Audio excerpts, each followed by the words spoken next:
உத்தராகண்ட் நிலச்சரிவு ஏற்பட்ட பகுதியில் இருந்து 10 தமிழர்கள் தற்போது வரை மீட்கப்பட்டிருக்கிறார்கள். அண்மை செய்தியாக பார்க்கிறோம்.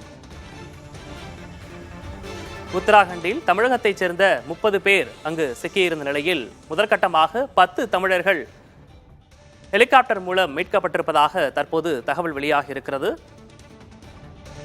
இது தொடர்பான கூடுதல் விவரங்களை ஸ்ரீதரிடம் கேட்கலாம். ஸ்ரீதர், நம்ம முன்னதாகவே சொல்லியிருந்தோம், இன்னைக்கு 30 பேரும் மீட்பதற்கான அனைத்து நடவடிக்கைகளும் தமிழக அரசு எடுத்து வந்து நீங்க தொடர்ச்சியாக குறிப்பிட்டிருந்தீங்க. தற்போது வரை 10 தமிழர்கள் மீட்கப்பட்டிருக்கிறார்கள். அவர்கள் யார் என்ற விவரம் தெரிய வந்திருக்கா? சிதம்பரத்தை சேர்ந்த 30 பேர் கடந்த 1ஆம் தேதி உத்தரகாண்டுக்கு ஆன்மீக சுற்றுலா சென்றுள்ளார்கள். அந்த ஆன்மீக சுற்றுலா சென்று மீண்டும் திரும்பும் போது அங்கு ஏற்பட்ட நிலச்சரிவின் காரணமாக அவர்கள் அங்கே சிக்கியிருந்தார்கள். இதுதாக நேற்று நாம் அரசின் தகவலுடன் செய்தி வெளியிட்டிருந்தோம். அரசும் உடனடியாக நடவடிக்கை எடுப்பதாக நேற்று உறுதி அளித்தார்கள்.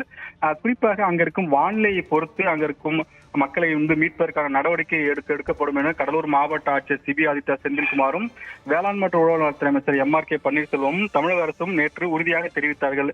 புதிய தலைமுறை செய்தி எதிரொலியாக தொடர்ந்து அவர்கள் இந்த நம்பிக்கையை தெரிவித்தார்கள். நிச்சயமாக இவர்கள் 30 பேரும் எந்த பாதிப்பும் இல்லாமல் மீட்கப்படுவார்கள். அவர்களது உறவினர்கள் பதற்றமடைய செய்ய வேண்டாம் என்ற ஒரு தகவலை நேற்றிலிருந்து அவர்கள் தெரிவித்தார்கள். அதே போல் அவர்கள் உறுதி கொடுத்தது போல் தற்போது 10 பேர் மீட்டு வந்ததாக தெரிய வருகிறது.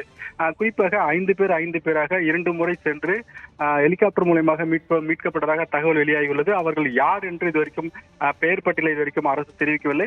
ஆனால் 30 பேரையும் நாங்கள் மீட்டுவிட்டு நிச்சயமாக அந்த 30 பேர் பட்டியலை நாங்கள் தருகிறோம் என்று தெரிவித்தார்.